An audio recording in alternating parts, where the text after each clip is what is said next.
Hey everyone. Today, I'm going to show you how to fix the annoying problem of Google Chrome opening unwanted sites on new tabs automatically. So, let's get started. First things first, let's take a look at the extensions you have installed. Open Chrome and click on the three dots in the top right corner. From there, click on the extensions. And then click on the Manage Extensions.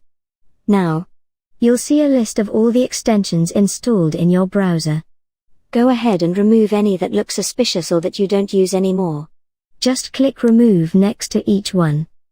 Once you've cleaned up your extensions, it's time to reset Chrome to its original settings.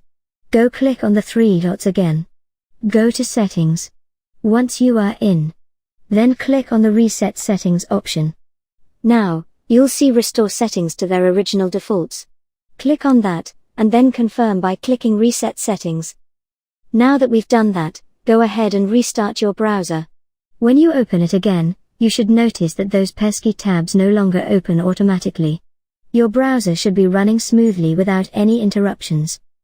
And that's it. You've successfully fixed Google Chrome from opening unwanted tabs automatically. If you found this video helpful, don't forget to give it a thumbs up and subscribe to the channel for more tech tips and tutorials. Thanks for watching.